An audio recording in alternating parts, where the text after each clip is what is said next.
Naku po, isinama na mga kapatid ng Amerika ang pinakabagong nuclear weapon nila na 24 times mas malakas kesa doon sa ginamit nila sa Hiroshima. Ginamit nila sa Hiroshima, kung di ako nagkakamali, ang tawag nila doon Little Boy. Pero napakatindi nun mga tol. Ngayon, eto na, sabi rito, US inducts nuclear bomb that is 24 times more powerful than Hiroshima. Ibig sabihin mga tol, isinama na nila o formal na nilang isinama sa kanilang militar etong nuke bomb na to na mas malakas o 24 times na mas malakas dito sa Hiroshima. Gagamitin na ba ito ng Amerika mga tol? Well, pag-usapan natin yan, samahan ninyo ako mga kapatid.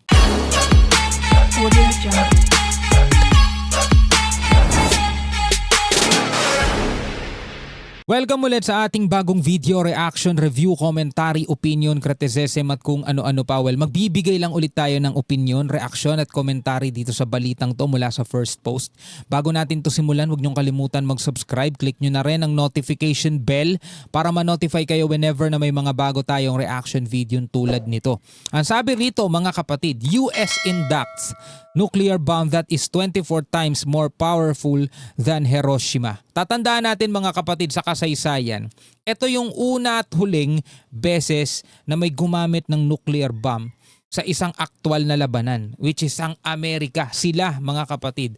At ang unang-unang nakaranas nito ay ang bansang Hapon. So panoorin natin to mga kapatid, samahan ninyo ako. There's only one country in the world that has crossed the nuclear line, and that is the United States. Kaisa-isang bansa mga tol, kasi yun pa lang naman yung una at yun na rin yung pinakahuli.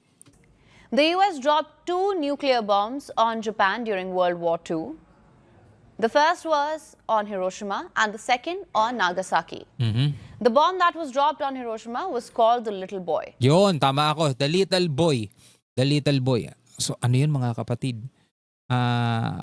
Kung ikukumpara natin yung lakas nun sa lakas na meron ang mga bago ngayon, parang ano lang yun, kumbaga sa paputok, watusi lang yun mga tol. Pero sobrang laking pinsala ang dinanas ng Japan dun. It killed more than 150,000 civilians in seconds. In seconds. The Little Boy holds the title for the most deaths caused by a single weapon. 81 years have gone by, but Japan still battles with the bomb's radiation. Hanggang ngayon, no? Meron pa rin radiation yun, mga tol. Nakikipaglaban pa rin sila. Kaya sabi ko sa inyo, matindi talaga to. Wag na sanang may gumamit ng mga ganito. Kasi kahit tapos na, kumbaga tapos na yung pagsabog, no? Yung pinsala, yung radiation, ay naku po, ang hirap i-explain, pero siguro na i-imagine yung mga tol kung ano ang magiging dulot nito. Fast forward to this week, the United States has inducted a new nuclear weapon. It is called the B6113. And do you know what's frightening? This bomb is 13 times lighter than the one dropped on Hiroshima. Mas magaan. Oh, ito maliit nga But 24 times more powerful. Oof. Our next report gives you all the details. Pero mo kung matindi na nga yung naranasan sa Japan 81 years later at nararamdaman pa rin doon yung radiation. Pero mo yun 81 years later, nararamdaman pa rin yung radiation mga tol. Ano pa kaya yung 24 times na mas malakas kesa doon? The United States has just inducted one of its deadliest weapons, the 13th edition of the B61 gravity bomb. Ito pa isa, just inducted. Formal na nilang isinama mga tol doon sa militar nila. Ang sabi nga rito sa report, ito, nakita ko lang, basahin natin. The United States has diamond stamped the B6113 nuclear bomb. This means that the bomb is officially approved for official induction and can be deployed in case of war.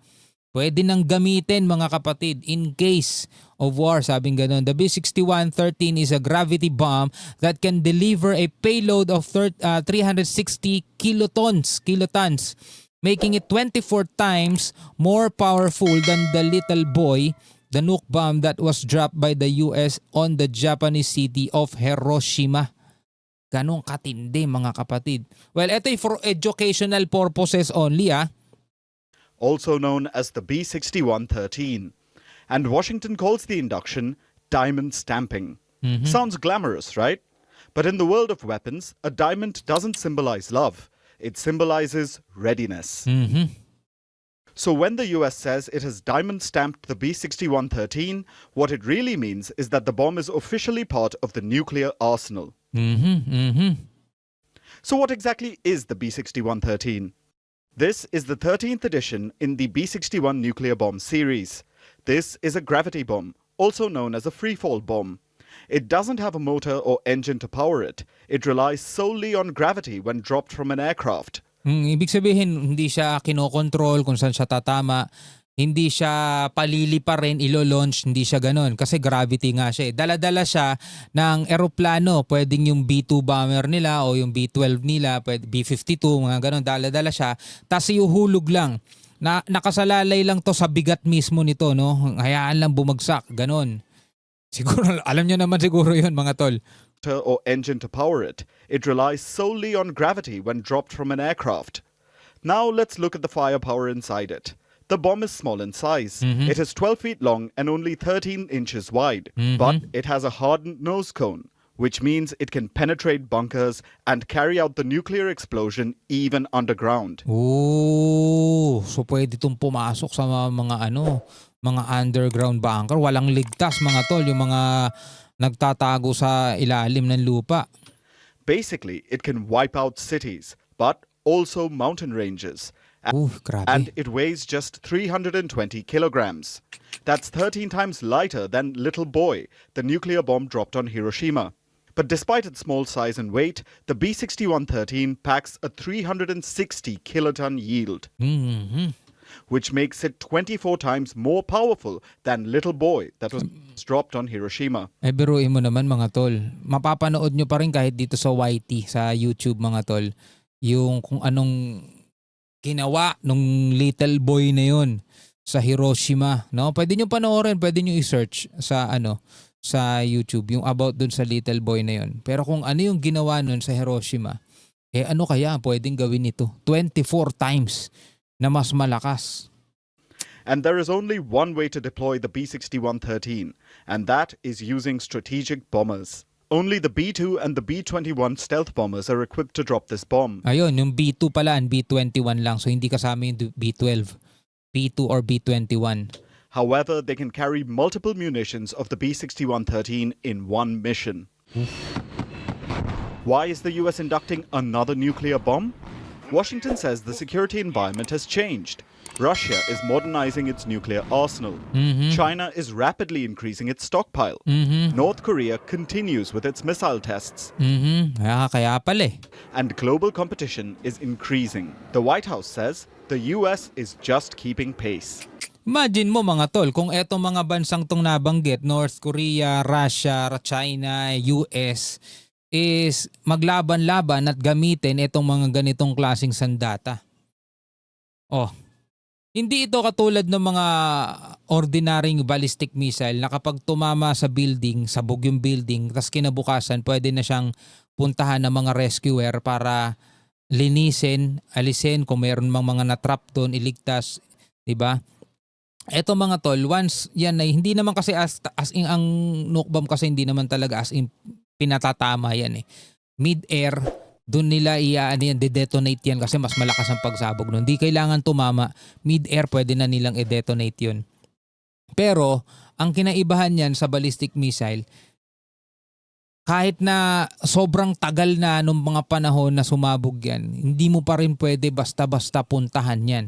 Kailangan naka full suit ka. Yung, alam mo yun, yung katulad ng mga napapanood natin sa sa mga movie o kaya yung suot-suot nila nung nag-ano sila, yung kumalat yung COVID-19, di ba, naka sila noon, naka full suit sila, PPE ba yun?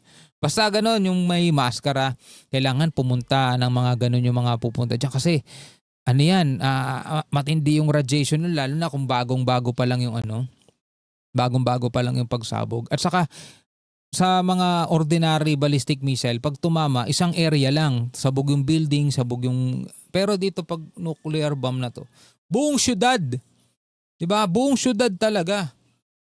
Grabe. Yun ang imagine mo.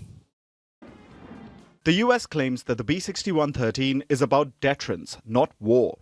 But history tells us otherwise. Every country that has a nuclear weapon promises that it will never be used. Lagi naman eh. The world keeps talking about reducing nuclear risks. Sabi, deterrence lang daw to, pangharang para hindi sila maglaban-laban kasi kumbaga kanya-kanya silang kinakatakutan. But the biggest powers keep finding ways to improve their stockpiles. Today, the US has diamond-stamped its bomb. Tomorrow, another country will reveal an upgrade. Nako po. Ay, nako! Ano nangyayari? Sana naman, no, eto'y tulad nung sinasabi nila for deterrence only. No? Wala talaga actual na gumamit niyan. Sana naman, wala talagang actual na gumamit. Pero kung tutusin nga mga kapatid, kung gagamit sila ng ganyan, tapos, halimbawa, parte ka ng bansang yan, pag nandoon ka sa ground zero, hindi mo na mararamdaman yan, hindi mo na malalaman yan. Kasi wala pang 1 seconds in a matter of blink of an eye, ba ganun. Hindi mo na mararamdaman yung sakit eh. Kahit i-search mo pa sa Google, kay AI, itanong mo anong mararamdaman pag tinamaan ng nuke. Wala ka na, hindi mo alam talaga as in. Hindi ka nga makakaramdam ng sakit eh. Basta talaga parang ganun lang. Wala ka na, burado ka na. No? Mas okay pa yung ganun kaysa yung pahihirapan ka pa, makasurvive ka nga kaso pahihirapan ka pa ng sakit dahil doon sa nuclear fallout, di ba? Pero anyway, nakakatakot pa rin isipin. Sana etong mga bansang to, maghunos dili kayo. Huy, huwag niyong gamitin yan. No? Ano masasabi niyo tungkol dito? Comment ka na lamang sa ibaba.